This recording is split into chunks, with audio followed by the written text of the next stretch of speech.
गुरु प्यारी सात संगत जी, प्यार भरी राधा स्वामी जी, सात संगत जी, आज की वीडियो को पूरा ज़रूर देखिए। अगर वीडियो आपको अच्छी लगती है तो वीडियो को ज़रूर लाइक और चैनल को सब्सक्राइब करना मत भूलिएगा। सात संगत जी, ये जो साखी है मौजूदा सरकार जानी बाबा जी की साखी है, तो सात संगत जी आप इस साखी को पूरा सुनने की कृपालता कीजिए। सात संगत जी, जैसा कि आपको पता है बाबा जी अपने सत्संगी और छोटे छोटे बच्चियों से बहुत ज़्यादा प्रेम करते हैं। तो सात संगत जी, ये जो साखी है होली पर बेस्ड है। जैसा कि आपको पता है होली का त्यौहार चल रहा है, तो सात संगत जी एक छोटा सा बच्चा बाबा जी को जब रंग लगाने आता है तो बाबा जी उसे क्या कहते हैं। तो सात संगत जी इस साखी को पूरा ज़रूर सुनिएगा। सात संगत जी, ये जो बच्चा था एक सत्संगी परिवार से था और हमेशा यही कहता था कि मैं अपने सतगुरु अपने बाबा जी से जो है वह बड़ा प्रेम करता हूँ। इसी करके वह कहता है कि मैं बाबा जी को रंग लगाऊंगा। उसकी माँ कहती है, बेटा बाबा जी को रंग लगाना इतना आसान थोड़ी है, तुम्हें तो पता है बाबा जी का बिजी शेड्यूल है और तुम्हें कैसे पता कि बाबा जी कहाँ पर हैं। वो कहता है, बाबा जी हमारे शहर में है, मुझे पता है और मैं बाबा जी को रंग लगाने जाऊँगा।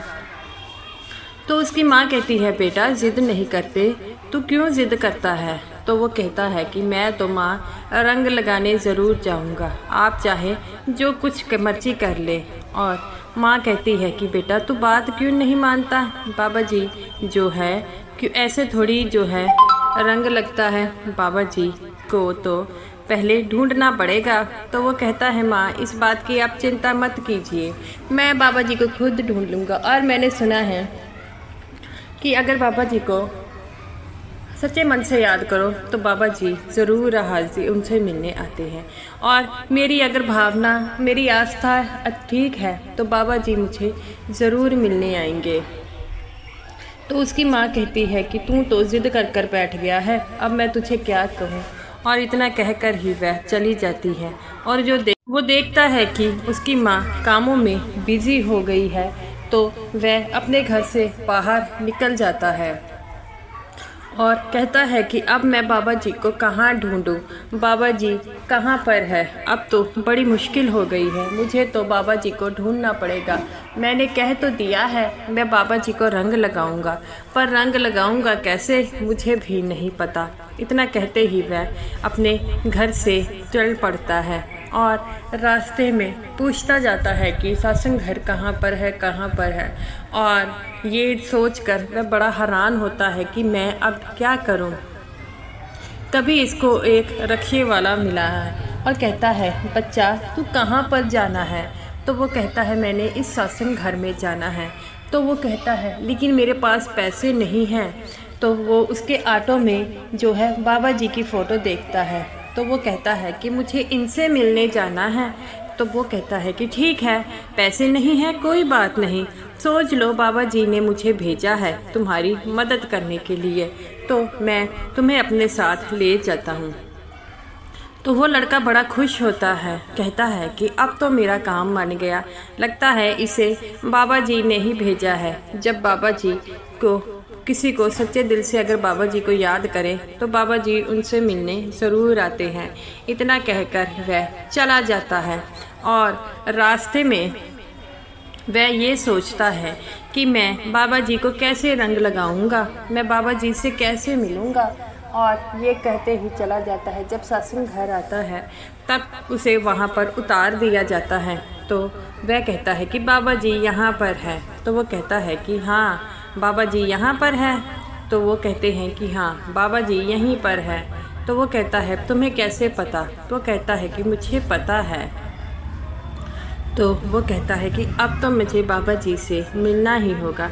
सभी सेवादारों के पास जाता है और कहता है कि बाबा जी से मिलना है। सेवादार उसे पकड़ लेते हैं और कहते हैं कि तू ऐसे बाबा जी से नहीं मिल सकता और बाबा जी से मिलना कोई इतना आसान है। तब एक सेवादार आता है और उस लड़के को देखकर कहता है कि बताओ क्या बात है। तो वो कहता है कि मुझे बाबा जी से मिलना है।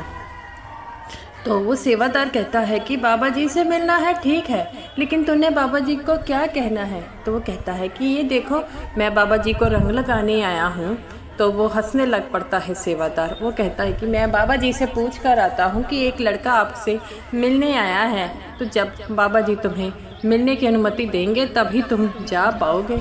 तो वो कहता है ठीक है, आप बाबा जी से पूछ लीजिए। मैंने सुना है जब बाबा जी को याद करें तो बाबा जी उनसे मिलने ज़रूर आते हैं। इतना कहकर वह बाबा जी को पूछने चला गया। जब बाबा जी को पता लगा कि ये लड़का आया है तो बाबा जी भी कहते हैं कि इसे भेज दो। तो वह सेवादार कहता है कि बाबा जी तो तुम्हारा पहले से ही वेट कर रहे थे। ये बात सुनकर वह बड़ा हैरान होता है। वो कहता है अच्छा, बाबा जी को पता था मैं आ रहा हूँ? तो वो कहते हैं हाँ, बाबा जी को पता था कि तुम आ रहे हैं। तो वो कहता है कि जब मैं अब बाबा जी से मिलने जा सकता हूँ? सेवादार कहता है कि तुम्हें मेरे साथ चलो, मैं तुम्हें खुद बाबा जी से मिला देता हूँ। और वह भागा बाबा जी के पास गया। बाबा जी को देखकर वह चुप कर गया। तो बाबा जी कहते हैं कि तुम मुझसे मिलना क्यों चाहते थे? तो वह कुछ नहीं बोलता। तो बाबा जी कहते हैं अब तो बेटा बता दो कि तुम मुझसे क्यों मिलना चाहते थे? वो कहता है बाबा जी सब होली खेल रहे हैं तो मुझे भी आपके साथ होली खेलनी थी। बाबा जी हंसने लग पड़ते हैं और कहते हैं बेटा मैं अब बुजुर्ग हो चुका हूँ, तुम्हारे साथ होली कैसे खेलूँगा? मेरी हड्डियों में इतनी जान तो नहीं रही। तो वो कहता है बाबा जी मैं तो आपको थोड़ा सा रंग लगाऊंगा। तब बाबा जी कहते हैं कि ठीक है बेटा, थोड़ा सा रंग लगा ले, थोड़ा सा ही लगाना, ज़्यादा मत लगाना। वह बाबा जी को थोड़ा सा रंग लगाता है। तो बाबा जी उसे कहते हैं बेटा तुझे पता है कि ये होली क्यों मनाई जाती है? तो वो कहता है हाँ बाबा जी, इस दिन जो है बुराई की हार हुई थी और अच्छाई की जीत हुई थी। इस दिन वो प्रहलाद जो थे उनको होलिका आग में लेकर बैठ गई थी, लेकिन उनका कुछ नहीं हो पाया था। बाबा जी कहते हैं बेटा क्यों नहीं हो पाया था, तुम्हें पता है? और जिसे होलिका को वरदान था वो क्यों जल गई? बाबा जी कहते हैं कि बेटा जब हम किसी अच्छे आदमी के साथ बुरा करने लग पड़ते हैं तो वो जो हमारा वरदान है वो हमें उल्टा पड़ जाता है। और ऐसे ही उस होलिका ने भी किया था। और प्रहलाद की भक्ति में इतनी शक्ति थी कि उसके लिए खुद भगवान को भी धरती पर आना पड़ा था। तो इसी तरह हमें भी प्रहलाद जी की तरह, चाहे वह बचपन में थे लेकिन उनका शुरू से माहौल ऐसा था कि वह भक्ति बड़ी करते थे, इसी कारण भगवान जी ने उन्हें उनके साथ ही रहते थे। जब भी हम सच्चे मन से उन परमात्मा को हर पल याद करते हैं तो वह हमारे पास ही रहते हैं। इसीलिए मैं संगत को हमेशा यही कहता हूँ कि आप सिमरन कीजिए, क्योंकि सिमरन में इतनी ताकत है कि वह हमारे सतगुरु को हमारे पास भेज देते हैं। तो वो कहता है कि बाबा जी आप ठीक कहते हैं। तो बाबा जी कहते हैं कि तू यहाँ पर आ तो गया लेकिन वापस कैसे जाएगा? बाबा जी से वो कहता है बाबा जी जैसे आपने मुझे यहाँ तक बुला लिया है वैसे आप वहाँ तक मेरे घर तक भी छोड़ आएंगे। बाबा जी हंसने लग पड़ते हैं। बाबा जी कहते हैं तुम छोटे ज़रूर हो लेकिन सब कुछ जानते हो। तो वो कहता है बाबा जी मैं जानता हूँ, आप भी सब कुछ जानते हैं।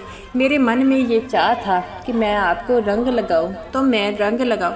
अभी मेरी माँ मुझे ढूंढ रही होगी कि पता नहीं मैं कहाँ पर चला गया हूँ, तो मैं जा सकता हूँ। बाबा जी कहते हैं बेटा तुम्हें कोई रोक सकता है? तुम तो अपनी मर्जी के मालिक हो। बचपन चीज़ ही ऐसी होती है, जब हम अपनी मर्जी करते हैं जवानी में और हमारे ऊपर जिम्मेवारियां ही पड़ जाती है। तो वो कहता है कि बाबा जी आप जब मैं बड़ा हूँगा तो आप मुझे नामदान देंगे? बाबा जी कहते हैं तब की तब देखी जाएगी, पहले जो है कोई प्लानिंग नहीं करनी चाहिए, और अगर तुम्हारे कर्मों में होगा तो तुम्हें नामदान की बख्शीश जरूर होगी। क्योंकि नामदान ऐसी चीज़ है बेटा जिसके लिए हमें सबसे पहले तैयार होना पड़ता है। क्योंकि अगर नामदान लेकर हमने सिमरन नहीं किया तो इसका क्या फ़ायदा होता है। तो वो कहता है कि बाबा जी आप सही कहते हैं, और वह लड़का वहाँ से चला जाता है। वही ऑटो वाला उसको दोबारा मिल जाता है। तो वो कहता है कि तुम मुझे अपने घर मुझे छोड़ आओगे? तो वो कहता है कि हाँ मुझे बाबा जी ने कहा था कि इस बच्चे को ले भी आना और छोड़ भी आना। ये बातें सुनकर वह बड़ा दंग रह जाता है। और उसके घर तक उसे पहुंचा दिया जाता है। जब वह घर जाता है तो बड़ा खुश होता है। तो उसकी माँ कहती है कि तू कहाँ पर चला गया था, मैं पिछले 1 घंटे से तुझे ढूंढ रही हूँ। तो वो कहता है कि मैंने माँ जहाँ पर जाने के लिए कहा था मैं वहीं जाकर आया हूँ। तो उसकी माँ कहती है कि तूने कहाँ पर कहा था। तो वो कहता है मैं बाबा जी को रंग लगा कर आया हूँ। उसकी माँ कहती है अरे क्यों झूठ बोल रहा है। तो वो कहता है कि तुम्हें तो मेरी किसी बात पर यकीन आज तक हुआ है और ना ही होगा। तो वो कहती है मैं कैसे मान लूँ। तो वो कहता है कि विश्वास ही ऐसी चीज़ है माँ जो हमें जो है दूसरों पर यकीन करने को करती है। और आज मुझे बाबा जी ने ये भी बताया कि हम होली क्यों खेलते हैं। तो उसकी माँ कहती है अच्छा बता फिर क्यों होली क्यों खेलती है। तो बाबा जी ने कहा था कि अच्छाई की उस दिन जीत हुई थी, हार हुई थी। उसकी माँ कहती है कि बेटा मैं तेरी बात पर कैसे यकीन करूं। तो वो कहता है माम अगर आप बाबा जी पर विश्वास करती हैं तो मैं आप जो है इस बात पर विश्वास करना। तो माँ उसके कहती है कि तू बाबा जी से कैसे मिलकर आया। तो वो कहता है कि मुझे बाबा जी ही लेकर गए थे, बाबा जी ही छोड़ गए। तो वो कहती है ऐसे कैसे हो सकता है कि तुझे बाबा जी लेकर गए थे और बाबा जी ही छोड़ आए।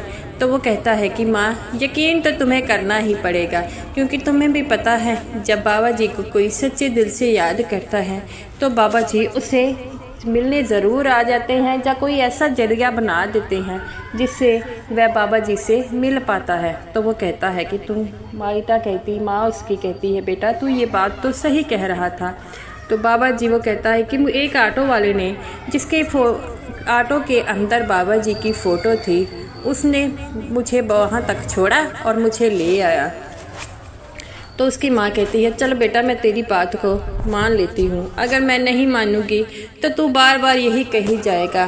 तो वो कहता है माँ मनुष्य ऐसा है जब तक वो आँखों से कोई चीज़ देख ना ले खुद मानता नहीं है। तो वो कहती है हाँ बेटा जब तक आँखों पर जो है देखा न जाए तो मैं तेरी बात पर कैसे यकीन करूँ। तो वो कहता है माँ तुम्हें करना है कर, नहीं करना है मत कर। तो वह लड़का वहाँ से चला जाता है। तो उसकी माँ कहती है पता नहीं ये सच कह रहा है झूठ, लेकिन बाबा जी आप सब कुछ जानते हैं। तो साध संगत जी ऐसे ही हैं बाबा जी, जब भी उन्हें कोई कहे कि बाबा जी हमें आपसे मिलना है तब बाबा जी उन्हें कभी मना नहीं करते, क्योंकि बाबा जी अपने जो है सत्संगियों से बहुत ज़्यादा प्रेम करते हैं और ख़ासकर छोटे बच्चों से। इसी कारण वह छोटे बच्चों को जब भी उनसे मिलने के लिए कहते हैं तो बाबा जी किसी न किसी रूप में किसी न किसी जरिए जो है पहुंच जाते हैं। सत्संग जी आज का होली का त्यौहार हमें यही सिखाता है कि हमें जो है हमें भजन सिमरन करना चाहिए, क्योंकि भजन सिमरन में इतनी ताकत होती है तो हमें जो है उस सतगुरु तक मिला देती है। हिंदुओं का होली का जो है वह विशेष महत्व है और सिखों का भी इस दिन विशेष महत्व है। हर धर्म ने इसका अलग अलग जो है लोग मनाते हैं, लेकिन होली का मेन मकसद ही यही है कि हमें उस मालिक से मिलना है। उस मालिक की भक्ति के बिना हम उनसे नहीं मिल सकते। इसके लिए वह मालिक कोई ना कोई जरिया बना देता है। हमें उस मालिक की रज़ा में रहकर भजन सिमरन करना होगा। जब हम उस मालिक की रज़ा में रहकर भजन सिमरन करेंगे तो वह हमें ज़रूर मिलेगा। जैसे प्रहलाद जी ने अपनी छोटी उम्र में ही क्या अब उस परमात्मा को पा लिया था, और भक्ति की कोई उम्र नहीं होती उस मालिक को पाने की कोई। जैसे प्रहलाद जी ने अपनी भक्ति से उस मालिक को पा लिया था, हमें भी उस मालिक को पाना होगा। उसके लिए हमें भजन सिमरन करना होगा, क्योंकि भजन सिमरन की ताकत ही ऐसी होती है जो इस मालिक को हमारे साथ जोड़ती है। अगर हम इस दुनिया में आए हैं तो हमारा मेन मकसद क्या है? कर्मों का भुगतान और उस मालिक को पाने के लिए भजन सिमरन।